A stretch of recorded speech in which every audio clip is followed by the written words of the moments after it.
started. So this is all straight from the College Board. Your test is, as I've said, May 20th at 12 p.m. And this is really important. Your AP classroom, or the interface that College Board is using for your exam, is going to say 2 p.m. That's Eastern Standard Time, and we are in Mountain Standard Time. So when we adjust that, ours starts at 12 p.m. And here is basically the table of contents, and this is really cool if you're going back to look at this PowerPoint, or I'm sorry, this slides presentation. If you just click the link, it takes you to that section of the PowerPoint. So if you know you have questions about, let's see, steps to take before the exam day, it'll take you to this section. This is what we're going to cover: information about the exam, e-ticket, what to expect, uploading options that you have, and my recommendations, the testing environment that I suggest you set up, steps to take before the 20th, what the College Board is doing for exam security, and then any extra College Board links.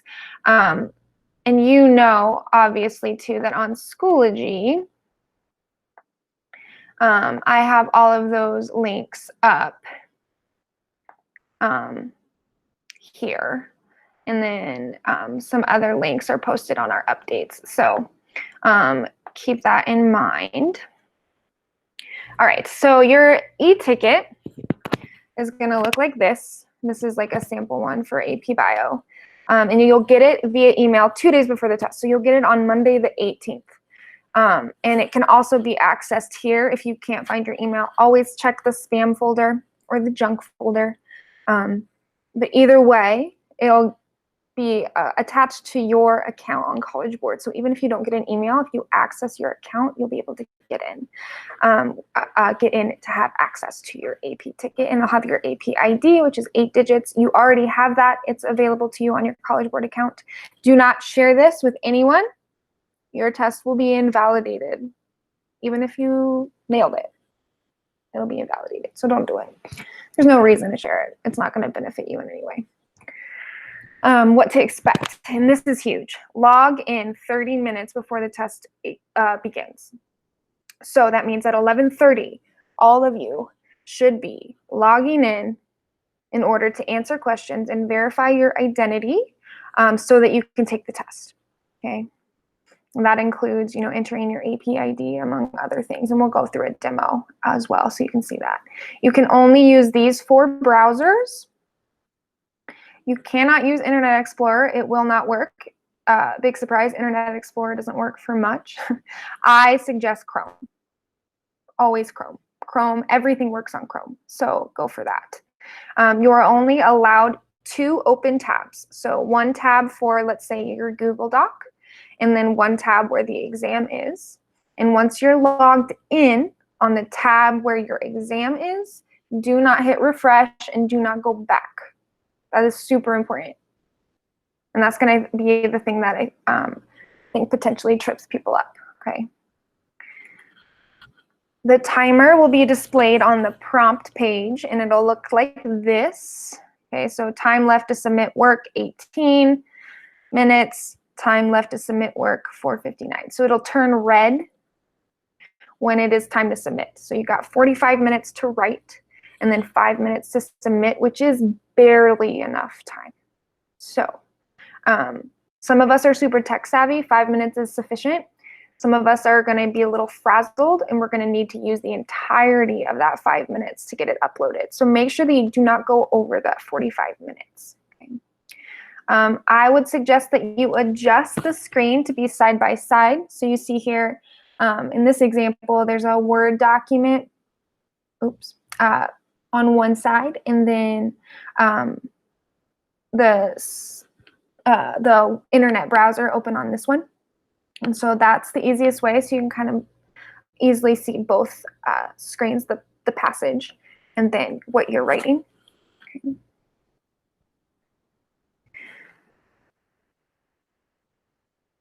Obviously, I have a Mac, so it's really easy to do this. I'm sure you can figure it out for a Windows or a Chromebook, but it's pretty easy. You cannot have 2 devices, though. You cannot have 2 devices. You have to have a device. So be you can't have dual screens, unless, of course, you have 2 monitors for your single computer. This is how you'll check in. You'll enter your AP ID. You'll have time to, like it says, pass through various security filters to confirm your identity with a timer here that tells you when, how much time you have until your exam begins. The first exam question will automatically show up when that timer is done. As far as managing your time, just keep an eye on the clock. That's simple. And this is good. You can still earn a 5 even if you don't finish a response. However, if you don't submit your response on time, you won't get any credit for it, which is why you should not keep writing into this 5-minute mark. Those of you who are not so good at keeping track of time, you need to be incredibly mindful. I do not want your 45 minutes of essay writing to go to waste because you did not pay attention to the clock. To submit your response, you can attach a text file, like a PDF or a Word document. You can attach photos, or you can copy and paste your work. And we'll talk about that in a second. Things that could go wrong. If you accidentally close the browser, please don't do that. Your device crashes or you temporarily lose internet access, you can quickly click your exam e-ticket again to return to the exam.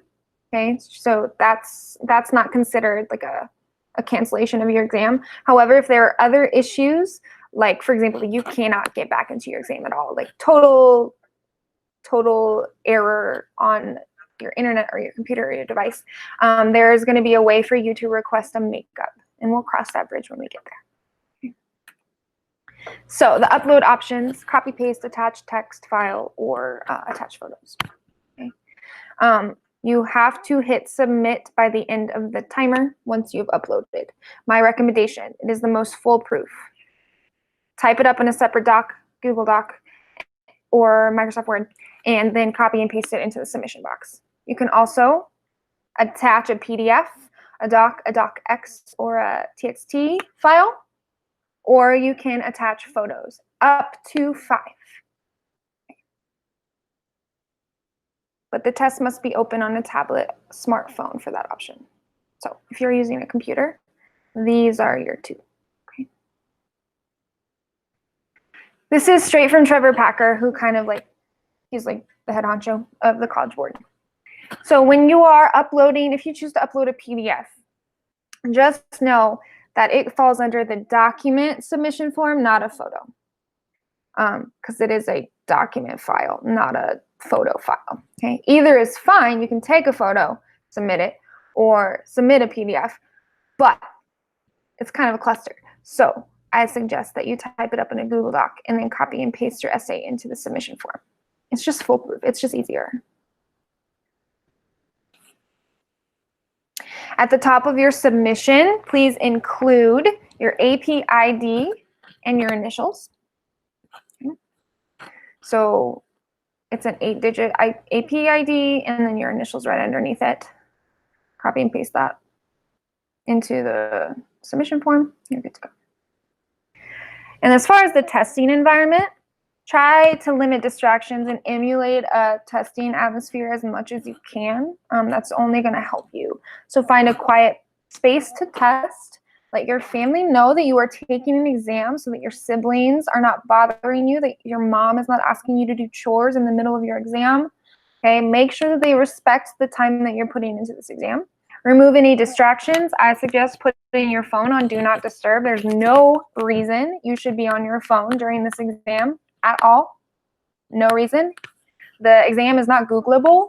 It's a writing task. So you're not going to find much online. Even if you guys are looking up rhetorical devices, that's not going to help you. They're not looking for a list of devices, right? That's not what we have gone over in class. So even Googling the names of devices will only marginally help you, especially since you already are allowed to have open notes. Okay, avoid disruptions. Plug in your device so it doesn't shut down. And limit the amount of people who are streaming or using bandwidth during the 50 minutes of this exam. Okay. You are not, unfortunately, as I recently discovered, allowed to do any online annotations, but you can print it out. I think that's going to be a time waster. And you can use Google Doc grammar and spell check. But you cannot use Grammarly. I'm going to say that again. Do not use Grammarly. It will mess up something with the way that the exam is set up. I don't know what it is exactly, but we have been told to discourage the usage of Grammarly for that reason. But Google Doc does have a beta version of the grammar and spell check that is pretty accurate. Before exam day, and you guys may have already done all of this, check your contact information and check your tech device. Decide what you're going to be using to do this exam. I suggest you use a computer, either a laptop or a desktop. It's just going to be easier. And I suggest that you type your response. Again, it's just more foolproof. Like it says here on your computer, if you have the Grammarly plugin, the test will not work. So disable the plugin, right? Or just remove it. So like I have it right here. I don't know if you can see this, but get rid of it just for the exam. And then practice submitting your response. There's a demo available. I'm going to show you guys that in a second. And then gather what you need for exam day. So that includes your e-ticket, exam day checklist, obviously your device, check your internet and data, class notes and study guides, and review the AP exam 2020 YouTube videos if you so choose. Here's what the demo looks like. Okay, so here, Chloe, can you see this?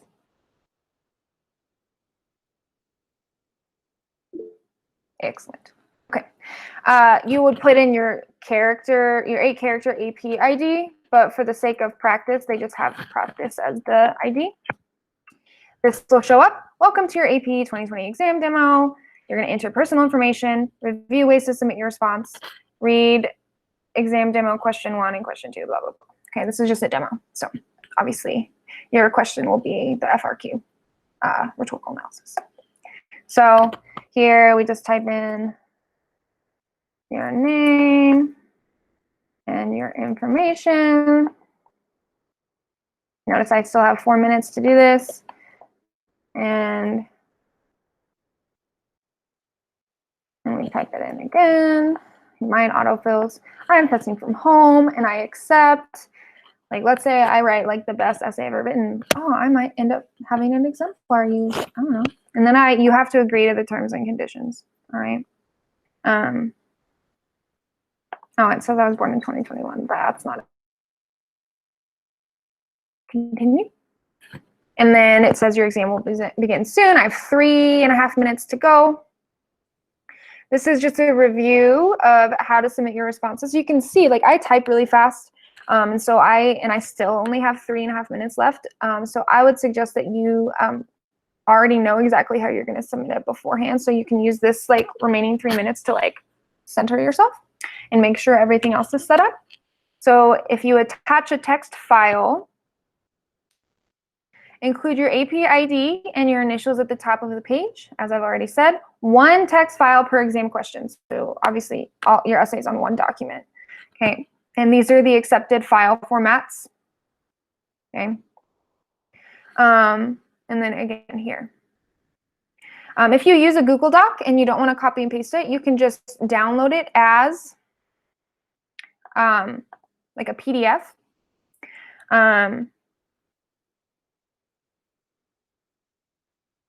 And then upload it that way. Okay. Attaching a photo. Here are the guidelines. So,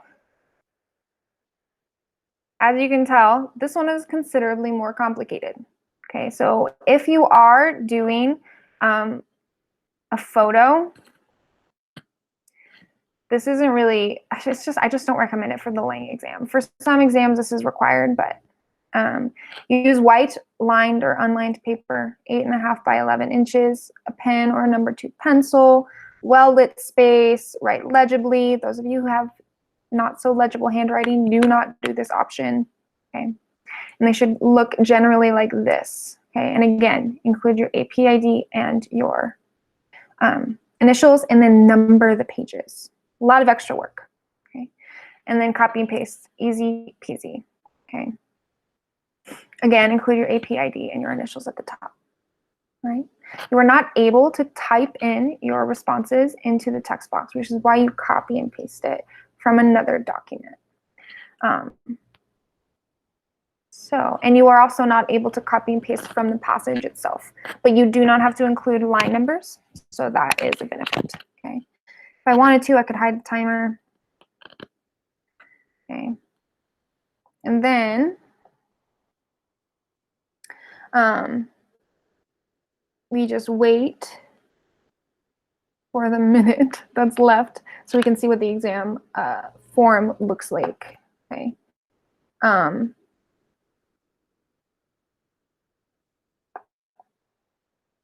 So we'll go back to the slides here while we wait.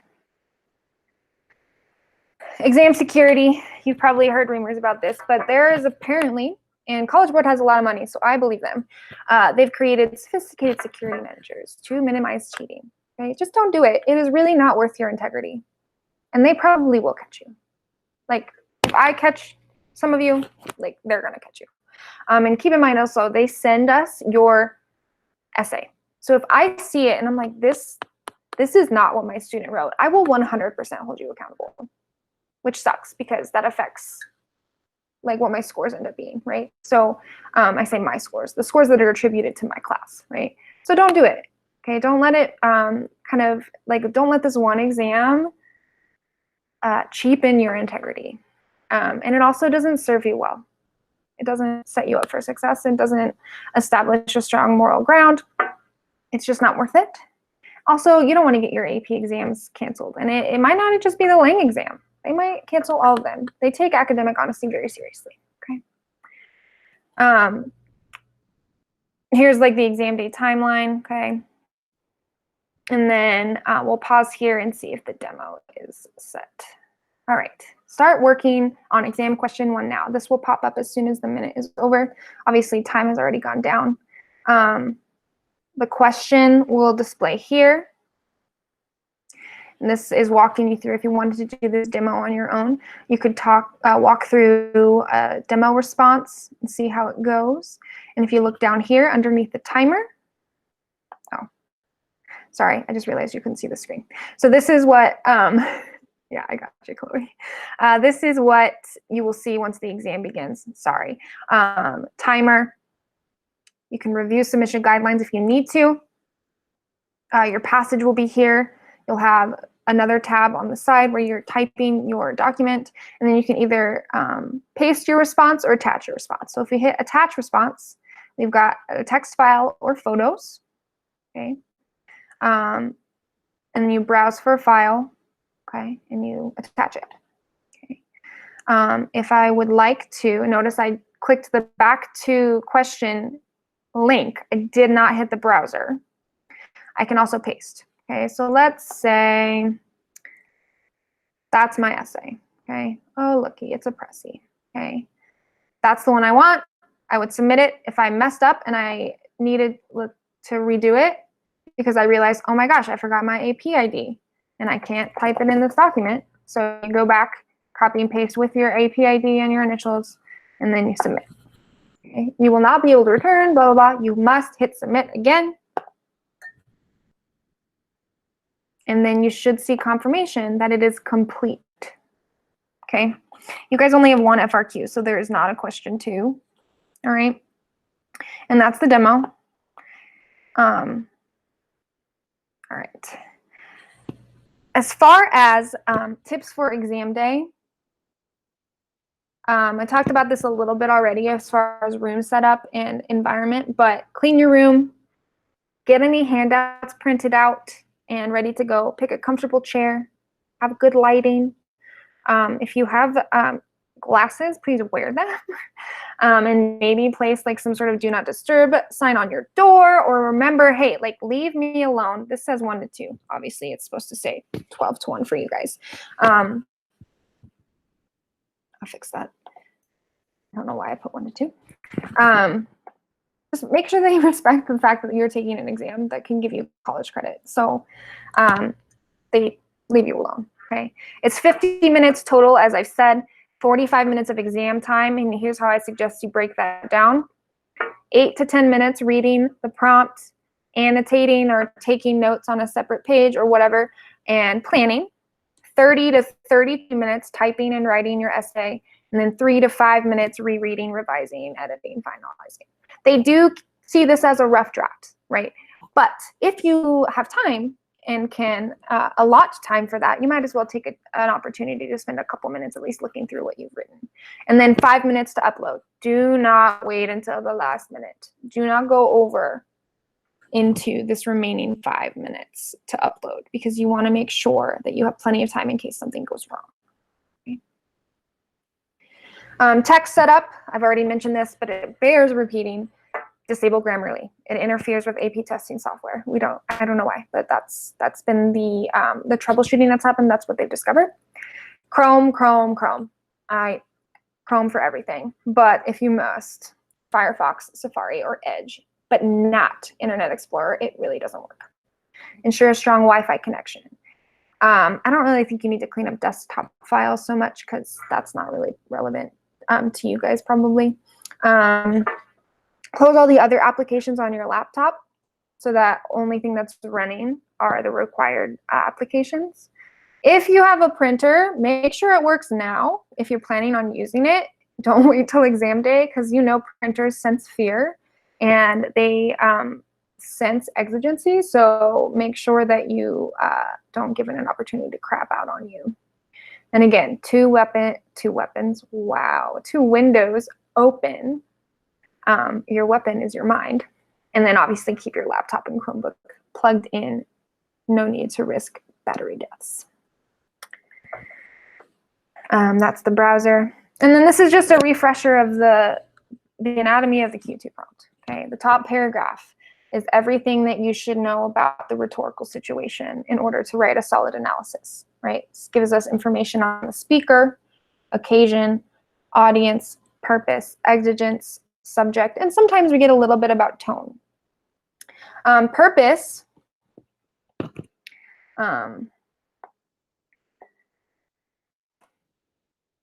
is sometimes given to you in the prompt, like it was for the Shaw and Anthony prompt, but sometimes it's not. So just keep that in mind. If it's given to you in the prompt, you better use it, and you better expand upon it and make it even more profound, more analytical, and more sophisticated. Following that, on the online version, you will see a bullet point of what is expected of you for the tasks. You already know this. You probably don't need to read it. It'll waste time. And then the passage will be 600 to 800 words. Usually a speech or a letter, but it can be any kind of nonfiction, which we know. The resources and handouts that I suggest you have with you, of course, anything is fair game. And it's all located either under the AP Lang Enchiridion folder, which is yellow, or the resources on rhetorical analysis, which is green on Schoology. But I have created a single document with all of the things that I think you might need or would be useful for you. Because I think it'd be really overwhelming to have everything that I've ever given you on a table in front of you while you're trying to write an essay. But if you have one solid document, then it might be worthwhile. And this is what it is. I've linked it here. I'll put it as an update. It's right here. Okay, so got page 1 with the rhetorical triangle, details about the rhetorical situation given in the first paragraph as a reminder. Don't forget the exigence. Rhetorically active and accurate verbs, which, by the way, I have seen a huge improvement in, which may be because you guys have access to the internet while you're writing. But hey, you still learn, I guess. A chart organizer for all of the elements of the rhetorical situation, including this walkthrough of the Pressy. So it's all in one document, so you don't have to have this plus the Pressy document or cheat sheet. You can just have all of this in one place. Okay, it walks you through the type of discourse. Let's say you get a letter, you check that. Speaker and audience, right? This is just a really good way for you to check, take annotations and notes as you go. And then it gives you the format for the Prezi, so you have it in front of you, and I even gave you an example Prezi. So I'm using all of the resources that I can to help you, since for this year only it's open note. We might as well go all out, okay? And then an outline of a chronological analysis, okay? Sorry, my son is crying. My husband needs to grab him. Give me 1 second.